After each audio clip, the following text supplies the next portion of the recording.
सावन की तीसरी सोमवारी बाबा वैद्यनाथ धाम में ऐसा चमत्कार हुआ जिसे देखकर लोगों की रूह कांप जाएगी।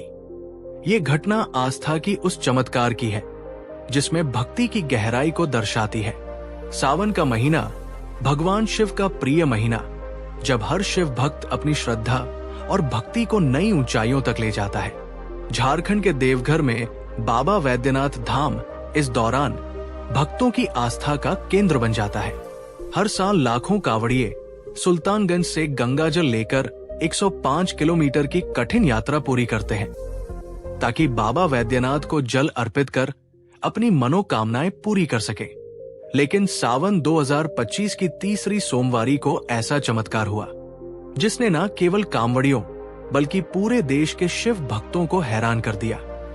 ये घटना उस चमत्कार की है जो एक साधारण भक्त की असाधारण भक्ति और बाबा वैद्यनाथ के साक्षात दर्शन की गवाही देती है। ये घटना इतनी चमत्कारिक और भावनात्मक है कि इसे सुनकर हर कोई बाबा भोलेनाथ की महिमा में डूब जाएगा। तो भक्तों, शुरू करते हैं इस भव्य रूपी घटना को। अगर आप भी महादेव के सच्चे भक्त हैं, तो वीडियो को लाइक करके चैनल को सब्सक्राइब जरूर कर दीजिए। घटना की शुरुआत होती है बिहार के एक छोटे से गांव सुल्तानगंज के पास रहता था दिनेश तिवारी। दिनेश एक साधारण किसान था जिसकी जिंदगी खेतों में मेहनत और परिवार की जिम्मेदारियों के बीच बीत रही थी। दिनेश की उम्र लगभग 35 साल थी और उसका परिवार छोटा था। उसकी पत्नी सावित्री, एक 10 साल का बेटा राजू और एक 7 साल की बेटी राधा। दिनेश का जीवन सामान्य था, लेकिन उसकी भक्ति असाधारण थी। वो बचपन से ही भगवान शिव का परम भक्त था। हर साल सावन में वो कांवड़ यात्रा करता और बाबा वैद्यनाथ धाम जाकर जलाभिषेक करता।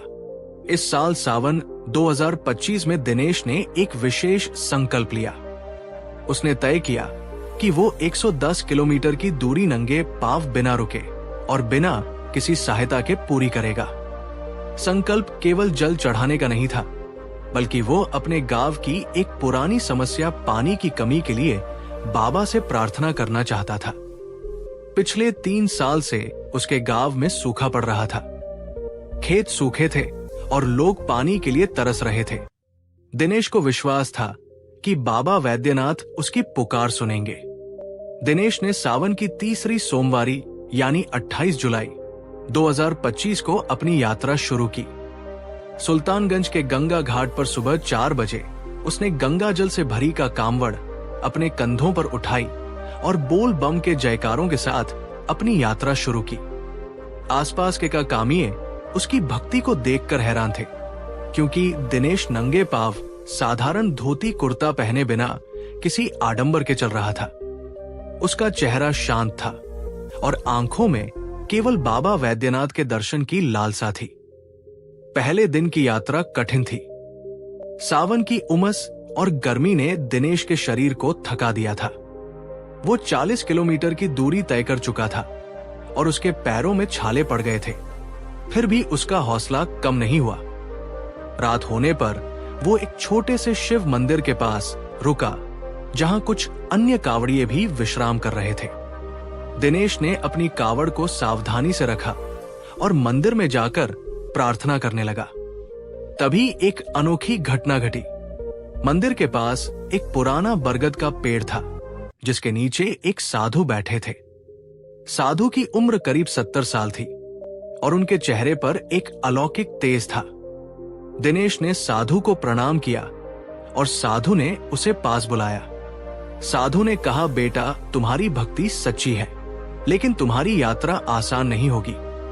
बाबा वैद्यनाथ तुम्हारी परीक्षा लेंगे। क्या तुम तैयार हो? दिनेश ने विनम्रता से कहा, बाबा, मैं तो बस उनके चरणों में जल चढ़ाना चाहता हूं। चाहे कितनी भी मुश्किल आए, मैं पीछे नहीं हटूंगा। साधु ने मुस्कुराकर कहा, जाओ, बाबा तुम्हें रास्ता दिखाएंगे। लेकिन याद रखना, जब सब कुछ असंभव लगे तब बाबा का नाम लेना। दिनेश को साधु की बातें कुछ रहस्यमयी लगी, लेकिन उसने ज्यादा न सोचकर अपनी यात्रा जारी रखी। अगले दिन सुबह जब वो चल रहा था, तभी आसमान में बादल गरजने लगे। बारिश शुरू हो गई और रास्ता कीचड़ से भर गया। कई कांवड़ियों ने बारिश से बचने के लिए आसरा लिया, लेकिन दिनेश रुका नहीं। वो हर हर महादेव का जाप करता हुआ आगे बढ़ता रहा। तभी एक आश्चर्यजनक नजारा सामने आया। बारिश के बीच रास्ते के किनारे एक छोटा सा शिवलिंग प्रकट हुआ, जो पहले वहां नहीं था। दिनेश ने उसे देखा और ठिठक गया। उसने सोचा शायद ये उसका भ्रम है, लेकिन जब उसने पास जाकर देखा तो शिवलिंग पर बेलपत्र और फूल पहले से ही चढ़े हुए थे, मानो कोई पूजा करके गया हो। दिनेश ने उस शिवलिंग को प्रणाम किया और अपने गंगाजल से उसका अभिषेक किया। जैसे ही उसने जल चढ़ाया, आसमान साफ हो गया और बारिश रुक गई। कांवड़िए जो आसपास थे, ये देखकर हैरान रह गए। एक बुजुर्ग कांवड़िए ने कहा, "ये बाबा का चमत्कार है। तुम्हारी भक्ति ने बाबा को प्रसन्न कर दिया।" दिनेश का मन श्रद्धा से भर गया और वो जोश के साथ अपनी यात्रा पर बढ़ चला। तीसरे दिन दिनेश देवघर के पास पहुंच चुका था। उसकी 110 किलोमीटर की यात्रा अब खत्म होने वाली थी, लेकिन उसका शरीर थकान से चूर था।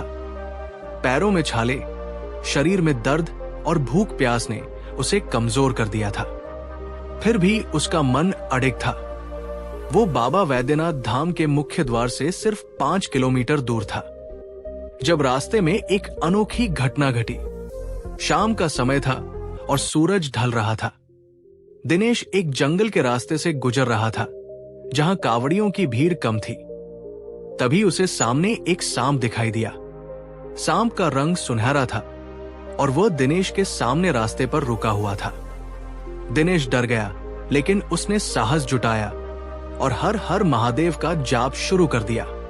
अचानक सांप ने अपना फन उठाया और उसकी आंखों में एक अलौकिक चमक दिखाई दी। दिनेश को ऐसा लगा जैसे वो सांप कोई साधारण सांप नहीं, बल्कि स्वयं भगवान शिव का रूप हो। सांप ने कुछ पल तक दिनेश को देखा और फिर धीरे धीरे जंगल में गायब हो गया। दिनेश का दिल जोर जोर से धड़क रहा था। उसने सोचा, क्या ये बाबा का संकेत था?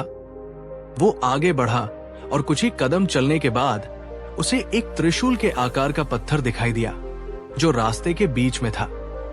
पत्थर पर ओम नमः शिवाय लिखा हुआ था। दिनेश ने उस पत्थर को स्पर्श किया और उसे एक अजीब सी शांति का अनुभव हुआ।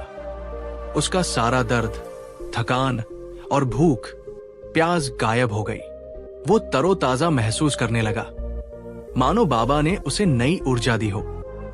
दिनेश आखिरकार बाबा वैद्यनाथ धाम पहुंच गया। तीसरी सोमवारी को मंदिर में भक्तों की भारी भीड़ थी। बोल बम और हर हर महादेव के नारे गूंज रहे थे। दिनेश ने अपनी कांवड़ को सावधानी से रखा और मंदिर की कतार में लग गया। मंदिर का मुख्य द्वार सुबह 3 बजे खुल चुका था और जला अभिषेक शुरू हो चुका था। दिनेश की बारी आई और वो मुख्य अर्घा के पास पहुंचा। उसने अपने गंगाजल को शिवलिंग पर चढ़ाया और अपनी आंखें बंद करके प्रार्थना करने लगा। तभी एक चमत्कार हुआ। मंदिर के पुजारी और आसपास के भक्तों ने देखा कि शिवलिंग पर एक सुनहरी आभा प्रकट हुई। ये आभा इतनी तेज थी कि मंदिर का पूरा गर्भगृह रोशनी से भर गया। दिनेश ने जब आंखें खोली तो उसे शिवलिंग में स्वयं भगवान शिव का साक्षात दर्शन हुआ। भगवान शिव का रूप त्रिशूलिए, जटाओं में गंगा और चंद्रमा को मस्तक पर धारण किए हुए था। दिनेश के मुंह से सिर्फ हर हर महादेव निकला और वह रोने लगा। ये दृश्य केवल दिनेश नहीं बल्कि आसपास के कई भक्तों ने भी देखा। पुजारी ने कहा, यह बाबा का चमत्कार है। इस भक्त की भक्ति ने बाबा को प्रसन्न कर दिया। मंदिर में मौजूद लोग इस चमत्कार को देखकर हैरान रह गए।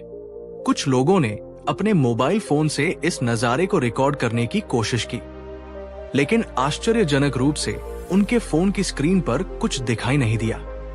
ये चमत्कार केवल उन लोगों को दिखाई दे रहा था जो वहां मौजूद थे। दिनेश ने अपनी प्रार्थना पूरी की और मंदिर से बाहर निकला।